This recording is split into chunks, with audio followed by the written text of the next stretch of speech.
stands a chance, baby. Mend your heart, mend your heart. You know that no one stands a chance, baby. For the time you wait, it's time you waste. Stay you lie awake, don't you? It's the time to listen, to find your rhythm. It's all around you. Fall into emotion. Linger in silence to be heard by nobody but us. Lost in the fears from all the years of falling under. Linger in silence to be heard by nobody but us.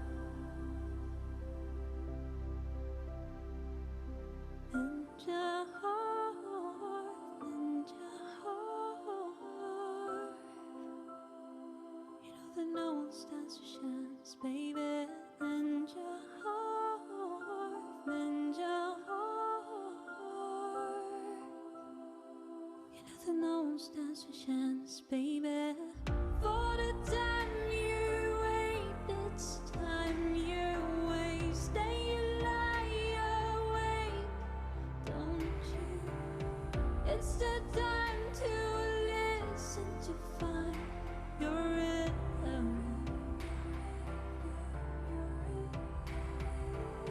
All the times you prayed and the words you say, but the actions rule always. It's the time to listen, to find your rhythm.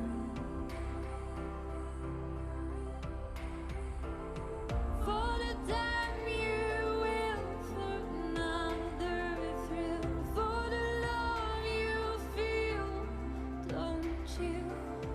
It's the time to listen, to find your rhythm.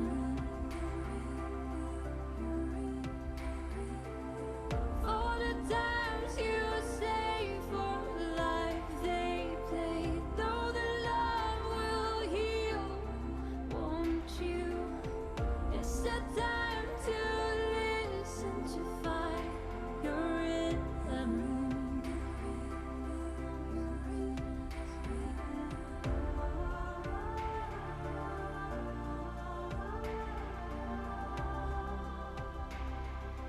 No one stands a chance, baby.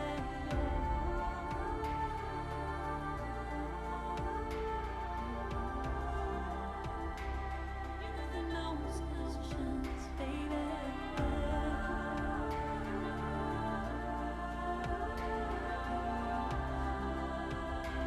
You know that no one stands a chance, baby.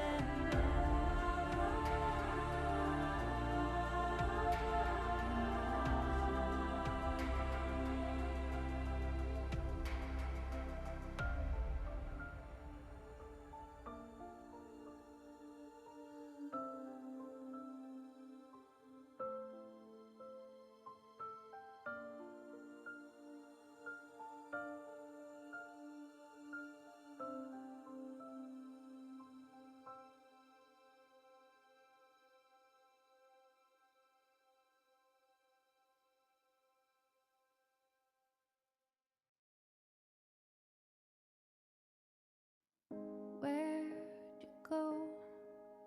Does anyone know?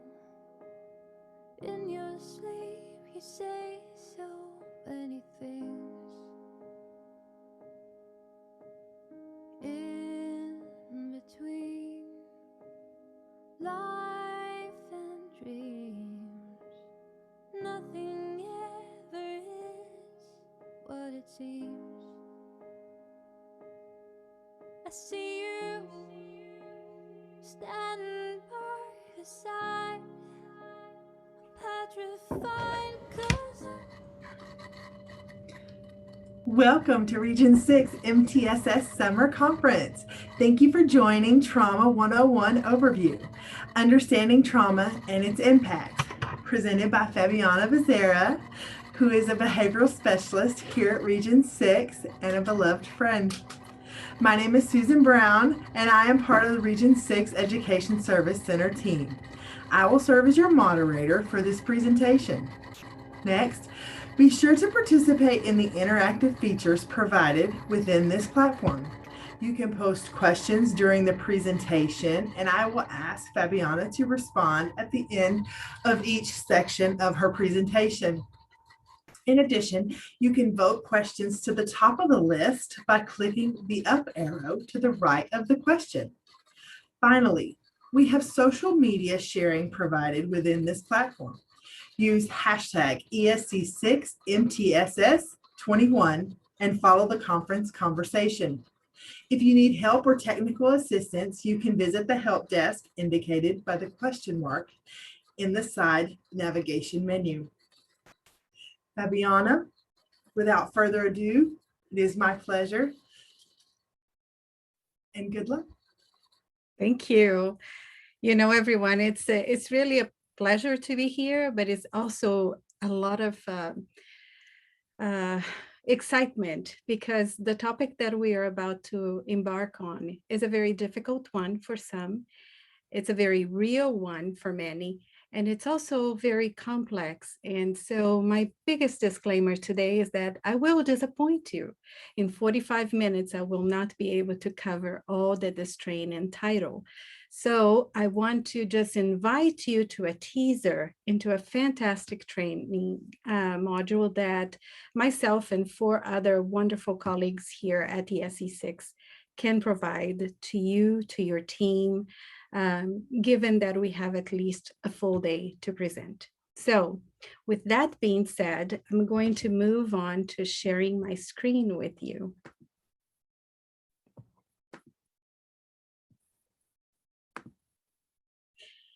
So this training, which is really amazing, was developed by the National Center on Safe, Supportive, and Learning Environments. And it's a training that can be accessed, is a part 1 of an extensive training that also includes how districts could create a plan for how they will address trauma and its impact in their buildings, in their districts. So this is really just a teaser, guys. And as I move on, I would like for Susan to please share with us. Can you see my screen, Susan, first of all? You're good to go. Okay, so I would like for you to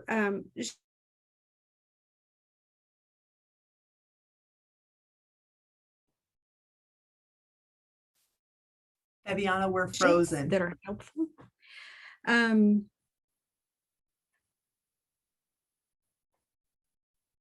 It's saying that Zoom quit unexpectedly. Yes, it froze for just a second. Let them give them just a second to work through this.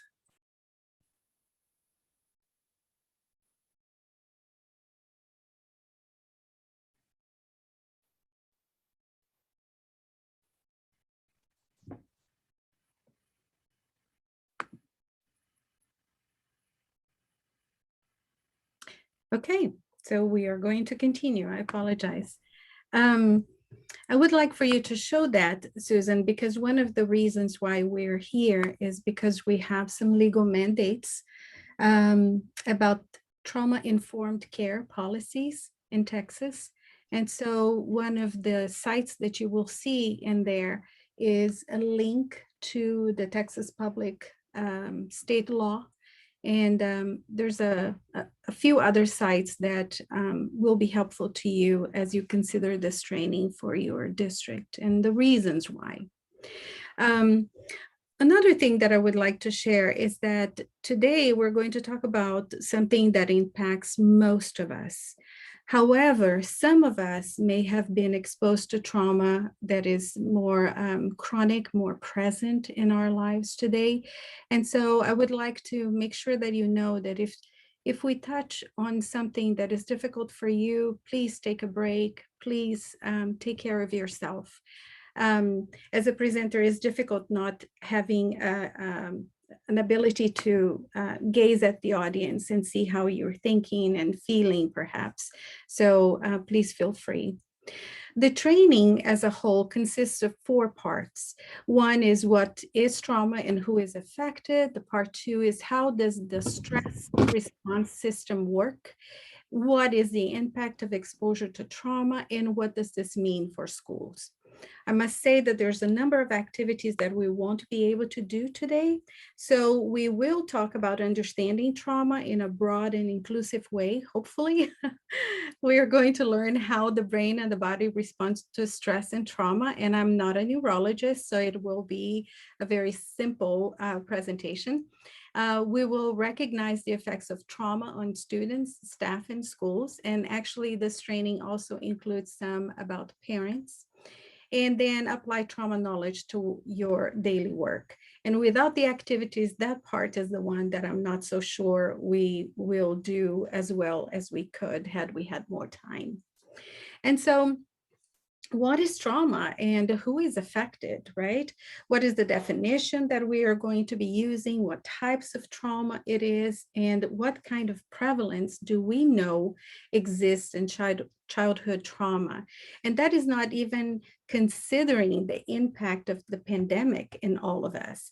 This data is pre-pandemic. So what is trauma, right? When you think about it, in our definition, we want you to think about the 3 E's. So trauma refers to an event, a series of events or a set of circumstances that is experienced by an individual as physical or emotional harmful or life-threatening, and that has a lasting adverse effect. And so tell me or think to yourself about what would be an event that would be traumatic, right? Collectively, personally, think about that, those circumstances. There are several ones that we will address here. So an event could be, for example, a student may face a traumatic event at school and in their families and in their community in many forms. It could be a one-time incident, such as an accident or a natural disaster, or it could be something chronic or even generational, such as abuse, neglect, chronic bullying, exposure to family or community violence. And it could be also cumulative. So historically, trauma that is passed through generations to that family. So experienced, what does that mean? It means that we cannot say that the same situation will be traumatic for everyone involved, because everyone experienced those events or a particular event in a different way. It's not necessarily traumatic for everyone. Also, trauma can be short-lived or long-term. So the effects can last for a long time, or it can be something that collectively we overcome in a relatively brief amount of time. So the issue with trauma is that trauma challenges our beliefs, challenges our perceptions, challenges our sense of safety. And so depending on the age that we experience and the circumstances and who we are as individuals and as a community, trauma can take a whole new set of different characteristics and consequences.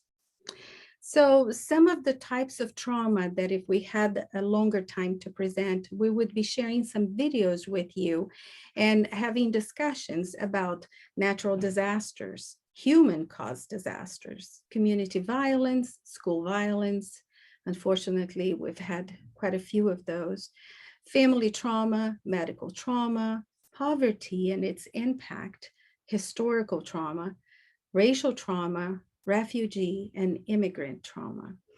Now, I am not sure all that we experience collectively at the Region 6, and there might be attendees here from other regions. So it is important for you to discuss and to become aware of what kinds of traumas as a community have you experienced in your region or is more likely to experience, and whether these are chronic events and whether they are situations that could possibly bring post-traumatic symptoms, for your community or for some children in your community or in your schools. So complex trauma, right? Complex trauma is this combination of exposure to multiple traumatic events from an early age, so you see developmentally all through, and the immediate and long-term effects of these experiences over the course of development. And so the key here is that without adequate adult support, to manage these experiences, this type of trauma, complex trauma, is devastating, especially if it occurs during critical periods of brain development before a child has had a chance to develop strong, positive ways to cope with stress. So it isn't my past and it is my everyday. So if you're like me, I searched, who is this Helen Wilson? What is she talking about? And what I learned about her is that she has written about PTSD. And there's some interesting data about PTSD that you may benefit from knowing. 7 to 8% of the US population will have PTSD at some point in their lives. So you think 7 to 8%, oh, come on, Fabiana. Well, it's the entire population. So we're talking about 8 million adults having PTSD during a given year. And this is only a small portion of those who have gone through trauma, because not everyone that goes through trauma develops a PTSD symptom. And also not everyone that has the symptoms actually seeks help and is counted on these numbers.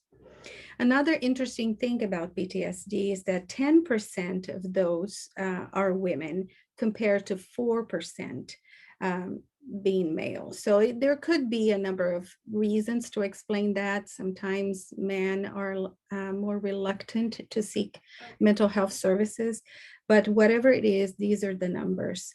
And so the good news is that if you experience PTSD or know of a loved one or someone that does, there is a growing research on effective therapies. And so prolonged exposure, cognitive processing theory, and eye movement desensitization, EMDR. That's the better way of calling this therapy. They are proving to be quite effective in the management of PTSD, and that's very important for those who suffer. So it isn't my past, it is in my everyday. So some people experience this chronic level of stress, chronic level of post-traumatic events stress that can really make a mark in their everyday business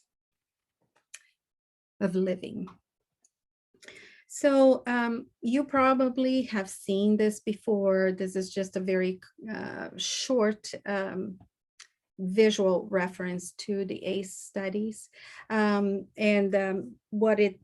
is that important? Because it talks about the prevalence of trauma and specific types of trauma. So when you think about your community, if you don't mind, chat away. What do you think is the prevalence of trauma in your community? It could be your building, it could be your district, it could be your neighborhood. And what kinds of trauma do you believe your community is more likely to experience? So, prevalence of trauma, what percentage, and specific types of trauma. And if you don't mind typing it away, I would appreciate Susan being my eyes.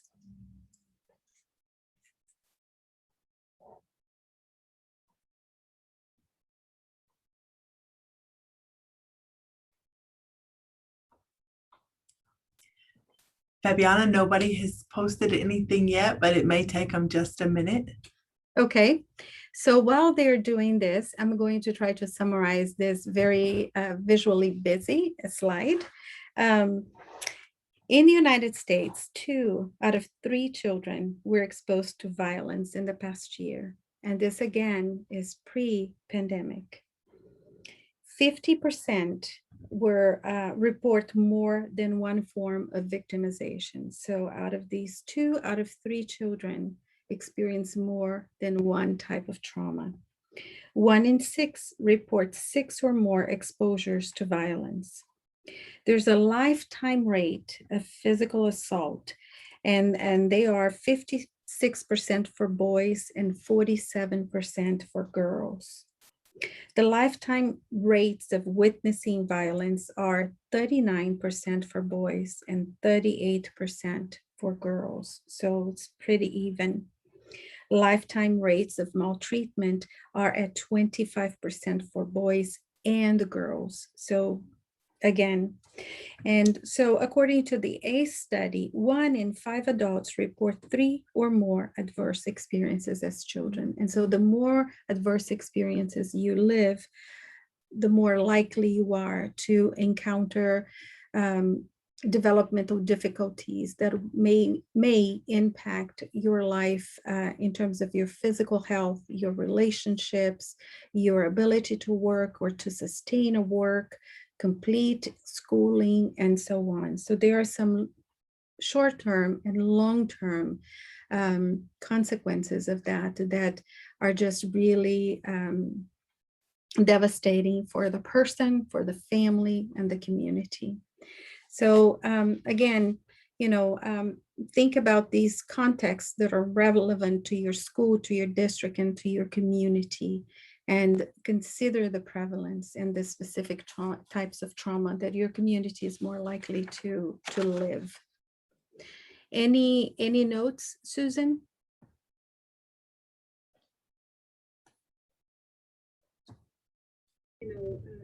Think about the No, ma'am, nobody's posted anything. Okay, so we're going to continue. So the other thing about trauma is that some groups are more likely to be exposed to trauma and to chronic trauma than others. And so what we know is that some historically and at the present time, youth of color ages 12 to 19 are victims of violent crime more often than their white peers. Youth of color are 3 times more likely to be victims of robbery, 5 times more likely to be victims of a homicide. African-American youth living in urban, low-income communities are more at risk of exposure to violence than any other population in the United States. American Indian or Alaskan Native children and youth are 2.2 times more likely to experience Youth of color are 3 times more. And other groups at increased risk of exposure to trauma include children and youth who have disabilities, are refugees, experience homeless, live in poverty, or are lesbian, gay, bisexual, transgender, and questioning youth. So why does that matter? Because we need to, when we think about what we do in our schools and how we are able to identify and understand and plan for those who are experiencing trauma, we need to keep a closer eyes to these populations that are more at risk of exposure. We need to be conscious of that as we plan. So part 2 of this training talks about how do we respond to stress, right? And in that response, we take a look at our stress response system, our biological system, how the stress response and trauma interacts, the play that triggers, the role of triggers and the experience of trauma and the response to it, and how common responses to trauma appear in our buildings and in our families. So one thing that we know is that the brain development starts from bottom up. So you have your limbic system, you have your cortex, and before all that, you have actually, let me see my notes so that I don't say something. The brainstem, then the limbic system, I'm sorry, knew I was forgetting something, and then the neocortex. And so what does this mean? The brainstem, as you know, is that part of the brain that takes care of these automatic things, our breathing, right? Our muscles, our heartbeat, you know, the major function of our organs. And then the emotional brain comes about. And then finally, the neocortex. And why is this important? Because there is a rule of survival, right, within us. And so each part of our brain will do its part to keep us alive and to keep us well. So the other thing that we know is that early childhood is the period of greatest growth of our brain. So by age 3, 80% of our adult-sized brain is already developed, is already there, ready. We know that there are streamlines connections over time, so we can rebuild, we can reorganize our brain to a certain extent as we grow older and more mature. And the thinking brain and the emotional brain are better coordinated. They're in the connection between them is better developed over time. So these are good news, right? Staying alive, staying alive. So we want our brain to do what it needs to do. So how does the response system, the stress response system occurs? So that the limbic area of the emotional brain, if you hear a loud sound, or if you are, say you hear the sound and you jump immediately, and you're not sure if you're in danger or not, but you have that immediate reaction. And so why am I making this big thing about this loud sound? Because I want you to remember that we are built to react first and think second in situations where we are overstressed. So think about the little kids in your classroom or the people in your school. The other thing is that the thinking brain will assess the situation, whether it's real or not, a false alarm. And then the hormones all in between, including adrenaline and cortisol, are going to be released to give the body the energy to fight or flee, and also the energy to calm down once the threat has passed. So sort of like the gas pedal and the brakes in your car, you know, it's one or the other, or at times you coordinate both of them, but really not, right? When you brake, you brake. When you speed, you speed. So there are situations though where we really freeze, and these can be important, but sometimes are really not helpful. And so you can think of how you tend to react to things and what things really set your system running. And the amygdala, I know that my slide says amygdala, but there are actually two. There are two amygdalas. And the good news about them, which we didn't know until relatively recently, is that we can reteach our body to experience the same situations without setting off this alarm system. But it does take time and a lot of intentionality and a lot of work on the therapist and the person that is doing the treatment. But there are good news. So when we look at developmentally, there are some typical responses that we will see children as opposed to young adults doing. But the differences may not be necessarily in how one feels, but in how one manages what he or she feels. And so I want you to be thinking about, if you work with the little ones, think about those reactions, or if you have little ones in your home, right? How the fear, the anxiety, the worry creeps up, and how they end up having changes in sleeping and in eating. They become very clingy. They may even show regressing behaviors such as wetting the bed. And they may sometimes reenact aspects of the traumatic event in play. And what many well-intended parents do is they try to keep the child from talking or from thinking about that, but it's actually a very appropriate and helpful response for a child to think through what happened. The school-age children, same thing. You have the fear, you have the anxiety, you have the worry, but you also start having some feelings of guilt, shame, self-blame, headaches, stomach aches. So God bless our nurses, nightmares, disrupted sleep. So that kid that comes tired, and really exhausted to your school, and that impacts concentration for many reasons, including lack of sleep, angry outbursts, or you may find also these children, they're just under reactions to everything, right? Or over reactions. So it's the extremes that should be catching your attention, right? The adolescents, again, the fear, anxiety, and worry is a constant no matter what, because these are very universal, basic feelings and ways to react to trauma. But they will also have that thought about how others will view them after an event. And so the shame, the guilt, the responsibility, and the embarrassment are multiplied when you think about a younger child, not even to mention social media and all that. But they tend to withdraw from families. They may withdraw from peers and activities. They don't want to think about the event many times. So you have more mood swings happening there, decline in school performance, as you can imagine. And this is what is so uniquely different from a young child to an adolescent.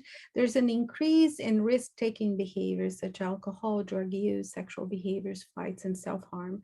Not that the little ones cannot engage in those things, but they are typically less likely, right, to do so. So another element to trauma and how we face it and how we plan for it are cultural factors, and how our ability to perceive trauma, to experience trauma, is so related to those things. So how we talk about trauma, how we experience distress, how we understand the event, and how we heal are very much related to the culture that we grow up with. And so it's interesting also, if the trauma is very chronic, if you have lived through it all your life, you tend to think that there's nothing to it, or it's not a big deal. So you kind of like see those traumatic events as part of your life. And so that's just how life goes. So again, trauma is not, oh, this is so traumatic. No, not necessarily. It depends on each person, and a number of other factors that go with it, but it depends on each person. So culture, in some cultures, you don't talk about trauma. You don't talk about traumatic events. It's a taboo. Also, how people process and heal from traumatic events is influenced by many factors, including the role of spirituality and understanding why something happened. So it's really important to, in some cultures, help-seeking practices are more or less acceptable than in some others.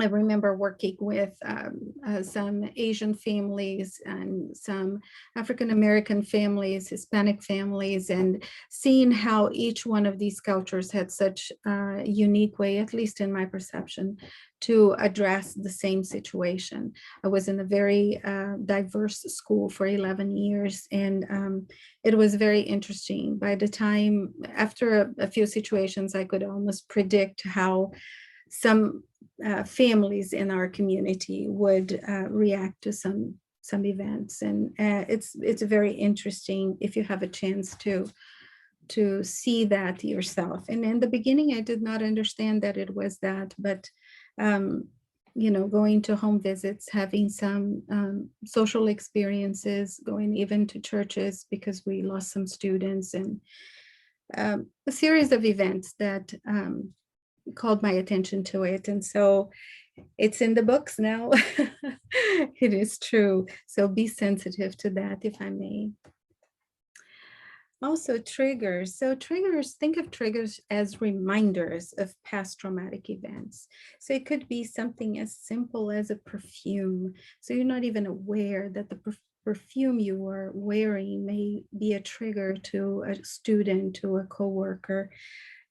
So it's very interesting, but it could include sights, sounds, smells, feelings, or situations related to previous traumatic event. So what happens is that when we are triggered, when that trauma is triggered, that memory is triggered, our emotional brain assumes that the danger is real. And so chemically, biochemically within you, you are going through that, that experience of trauma, those hormones. And so it takes your thinking brain to really do the check and balance and to try to release the cortisol to kind of calm the upbringing, the uprising of the adrenaline in your system, because the automatic response in our body is less helpful sometimes. And so so let's talk about this. So in a home, if there is a family situation of family violence, it is safe for a child to shut the door, go in the closet or under their bed or something like this is helpful to them. I'm not saying I want children to do that, but it's helpful to them. But in school, if they shut the door, if they go under the furniture, or if they run away, that may not be such a helpful response for them. And so triggers are funky, and we need to understand our kids so that the triggers, their response, their behavior is not misinterpreted as it often can be. So I would like, if you're able to, that you put in the chat, that you write places and situations in school where these triggers may be easily found or even be present. So think of loud noises. Where do you find loud noises in the school building? What about situations where it's chaos or there's uncertainty for students? What about bathrooms or areas less monitored? What about threatening gestures? And let me tell you, culture plays a big role on it, right? Because some gestures in some cultures are very different from others. What about changes in routine? What about physical touch? What about authority figures and the limit setting that we of course need to set in our schools, particular times of the year? So chat away if you can. Where in school are some of these things very likely to happen? And not to forget police or fire personnel, right? We practice, right, for fire drills every month. And sometimes the police is called to our schools. So what if these children have had experiences, traumatic experiences, that these vehicles or these uniformed people may set them off into, right? So just keep your mind open and look at behaviors from that standpoint of it could be a traumatic reaction as opposed to just an obstinate, non-compliant, aggressive child in your building. Another common response, another aspect of triggers is those common responses, right? Yelling, swearing, posturing, aggressive behavior. That's more of that fight response. The flight, the running away, the refusing to talk, the avoidance, or the freeze responses. But you can read that. But one thing that I don't want you to forget to read is this quote by Annette Brew that says, remember, everyone in the classroom has a story that leads to misbehavior or defiance. 9 out of 10, the story behind the misbehavior won't make you angry, but rather it will break your heart. Susan, I see you. Am I too behind? No, you actually have a question. Oh, thank you. Go away. Yes. I Okay, mean, so do you think EMDR can be too aggressive for children? I heard EMDR should be conducted when the patient is feeling stable in their life so they can have good support to deal with past trauma. this is an excellent question. To be honest with you, I never did EMDR. I don't have a personal or a professional experience with that. So I don't want to give you the wrong answer or But I will tell you what, if you give me your email, I will sure answer your question. I am not sure. I have seen adults using that, not myself, not in my context, but children of friends have done that, a couple of them. And the report that I heard is that they felt better, but they are 22 and 24 years old. So I am not sure, but I will do some research for you. How about that? I hope that helps. Susan, do you mind getting their email? But that's a very good question, right? Because we need to be looking at things that can be helpful. I say misery loves company, but not my company. I love looking for solutions. What is out there that can be helpful? I can also share the article that I found that information with you, if that is helpful too. They make no reference to age or when it would be best, but we can find out. Thank you for your question. It's something that I need to grow into as well. Any other questions, Susan? That was the only one, but I'm going to just share your email in the chat so that they Perfect. can send you that information. Awesome. So I'm going to move on just because I have a lot to show you. And this is a little bit of part three of the training. What is the impact of exposure to trauma? In this section, we look at risk and protective factors. We look at post-trauma pathways and effects of complex trauma. So with that in mind, and please, I'm just giving a little bit of a taste of all that is done in the training. But risk and protective factors. Remember, I keep on saying that trauma depends on each person. Trauma depends on each person. But before I give you more of those individual factors, I do want to highlight what this picture says. Trauma is a fact of life. It does not, however, have to be a life sentence. And I think that if we adopt this type of belief, if you wish, then we will always be trauma sensitive in our schools, in our lives. We will treat each other with a greater kindness, because the truth is, if you expect that anyone sitting by your side or in your home or at the store or at the supermarket may have some traumatic event that they are processing or that they have experienced, I think that that brings to you a greater sense of compassion. I know this is a word that has been used too many times, but it is that humanity, if you wish, towards one another. But now let's talk about those individual factors, right?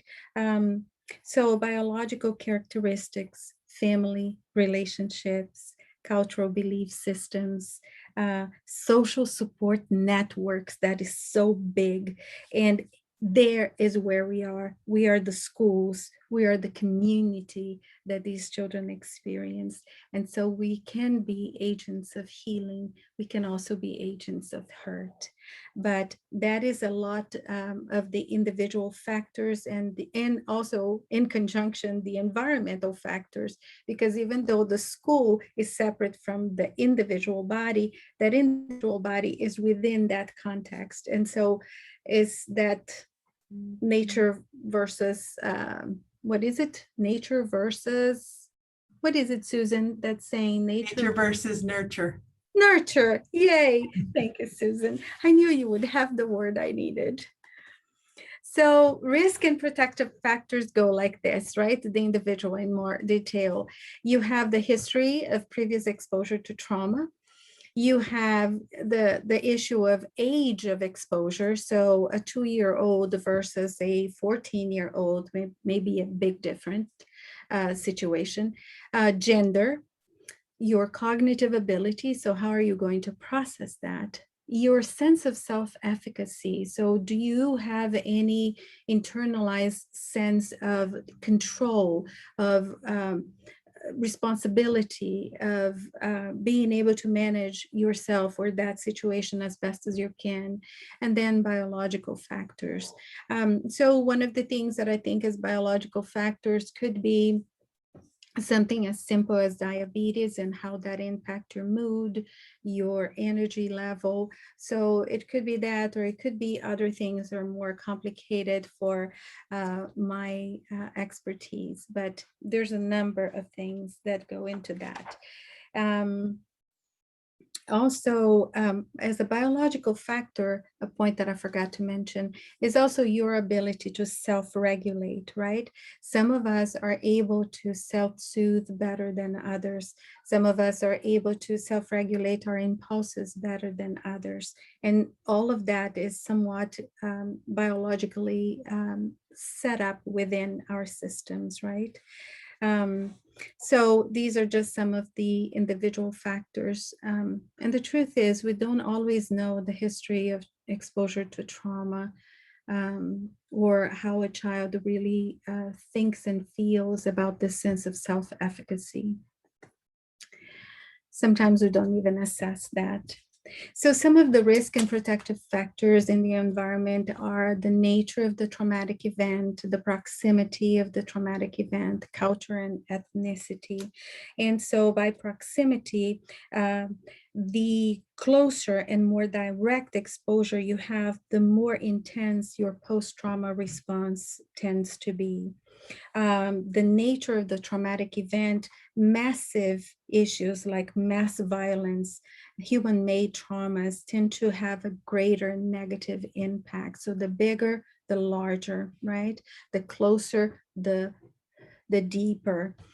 Culture and ethnicity also influences how one responds to that trauma, because they can be both a protective and a risk factor, depending on your sources of support within your community.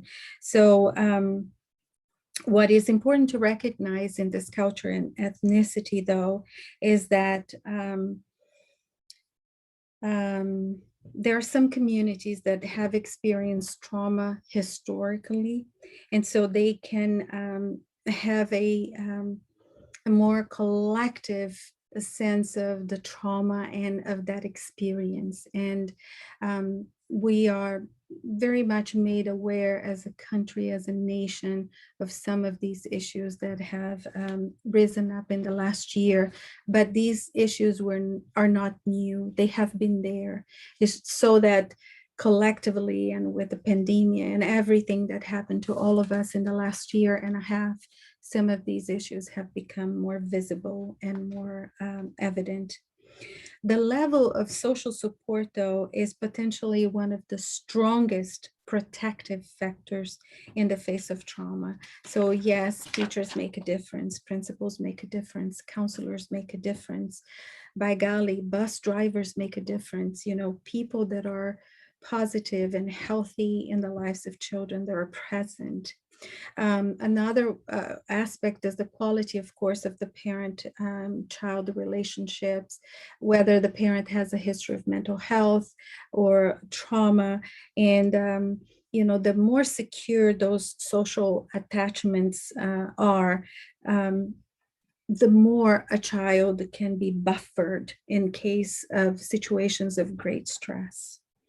And so, of course, the health of a broader community, that is something really positive and has a lot to do with research that is related to school climate.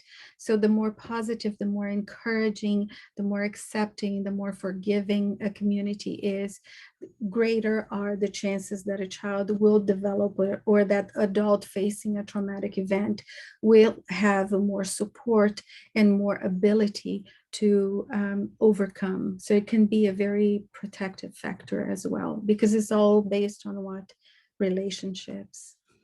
So post-trauma pathways, that is another aspect related to how we respond. And I'm just going to look at time, so I'm going to speed up a little bit. In this pathways, and this portion of the training is beautiful because we talk about resilience, recovery, post-traumatic growth, right? It is a possibility for children. But if we are not careful, if we're not attending, if we are not able to really address, to recognize and address these needs that some children and some young adults come to us, there could be a severe persisting distress that will cause decline in growth in whether it's academic or social.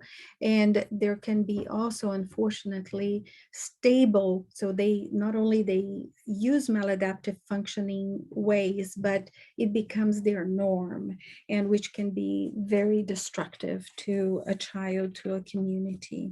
And destructive in a sense that not only we're talking about that human life, but all that that human life doesn't accomplish or that brings into the society as an outcome of not being given an opportunity to heal or to discover new pathways, resilience pathways in their lives.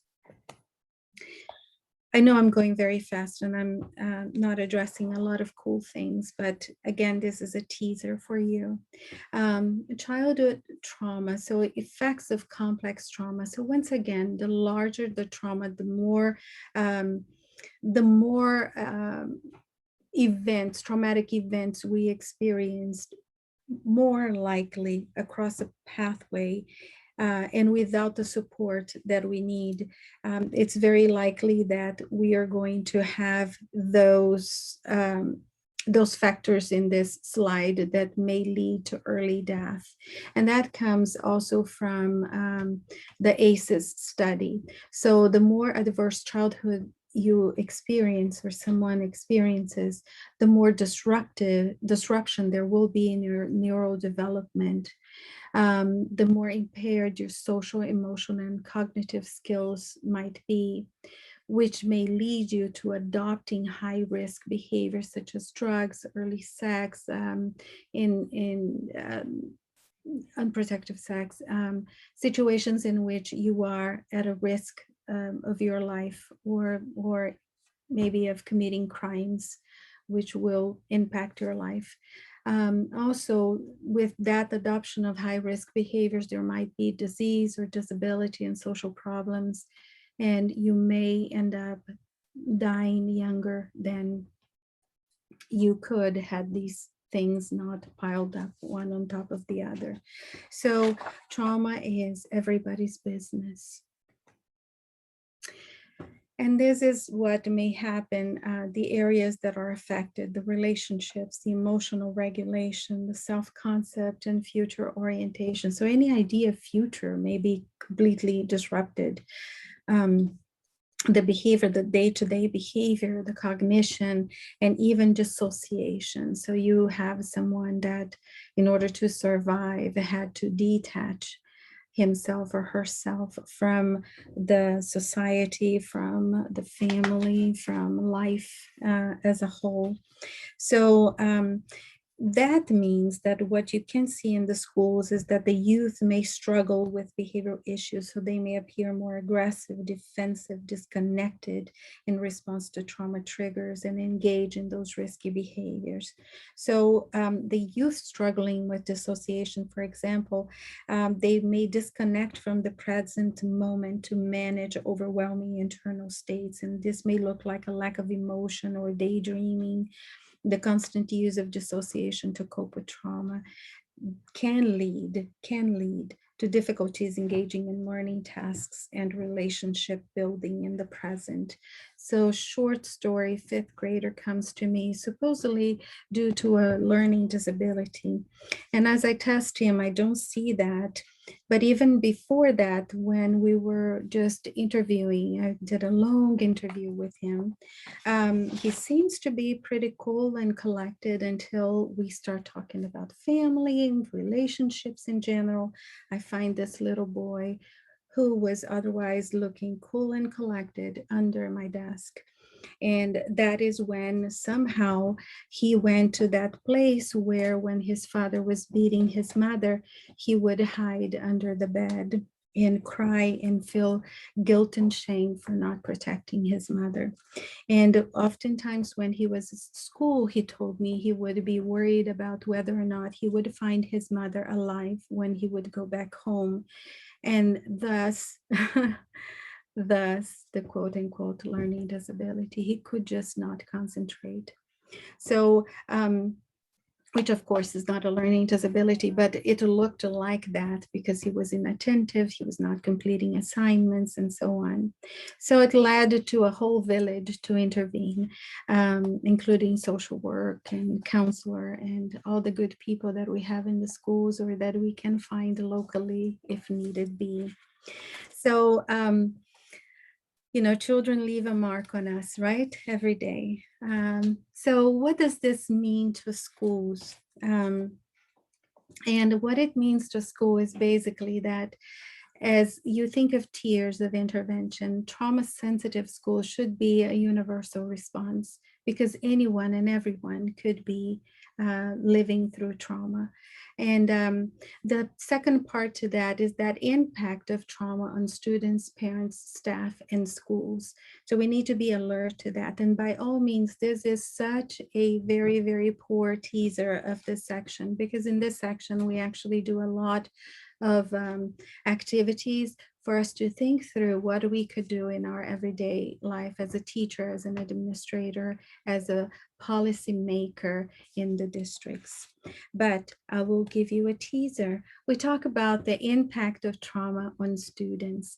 And so some of these behaviors that can be, as I said before, misinterpreted as being very hostile and very intentional to disrupt the school setting are actually just a consequence of how they are either processing or reacting to what they've lived. So, for example, trouble trusting adults and peers, reading social cues and building relationships, most likely in a very negative way, right? So misinterpreting our intentions and therefore reacting to them. Remember, the emotional brain will sometimes misinterpret signals and will cause us to react. I am running out of time, I know, Susan. Impact of trauma on students. So think about that school absences sometimes, truancy people, increased isolation, poor test scores, more time out of the classroom, you know, those kids that don't want to do, the unmotivated kid that ends up in the principal's office or somewhere else. The impact of trauma on parents. I think that is important too, because sometimes we don't have that much of a contact with a parent, or that parent comes angry to our schools and we don't really know what is happening. I'm running, Susan. The impact of trauma on our staff. Please be kind to the teachers and to yourselves if you are one. There is an increased level of anxiety and depression following the pandemia and within the pandemia and following the pandemia. And please close attention to those who are showing poor attendance and work performance, and check it. It may not be that that's what they want, but that's the best that they can give. And finally, don't overlook secondary traumatic stress. And this comes from all the stories we hear, all the children we serve with some very traumatic experiences. And also the vicarious trauma, which in some places of the literature, you're going to see a secondary traumatic stress. The decrease in academic achievement is an ice ball, right? Adults become more reactive. Students are more likely to escalate. There is an increased sense of harm. There's a negative impact on school safety and culture. And all of that, of course, adds up to a decrease in academic achievement. So if it is a universal response, healing and resiliency are embedded in the school-wide. So PBSI and other projects may help. You may have to review your mission, your vision.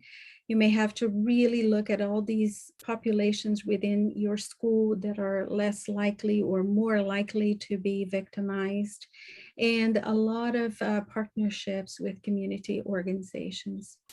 And so that I'm almost on perfect time, these are the upcoming trainings where we will really do a lot of great work with your staff and with yourself if you wish.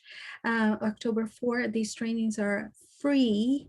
and they are in person because of some of the things that we're going to share.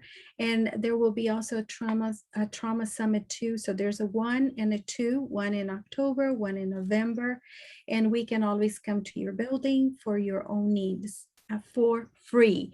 If you need that training, contact Stephanie Dewar. She's kind of our boss. Thank you. Yes, Susan.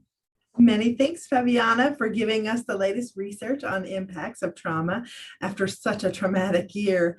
Before we close, I want to point your attention to a couple of items. Below, there is a session feedback link with a survey. We would appreciate your help in completing the survey so that we can continue to grow in our practice. Finally, the recording of this session will be added to the presentation session when it becomes available, and the presentation handouts and resources listed under documents can be downloaded anytime. Thank you guys so much and have a wonderful day. Thank you.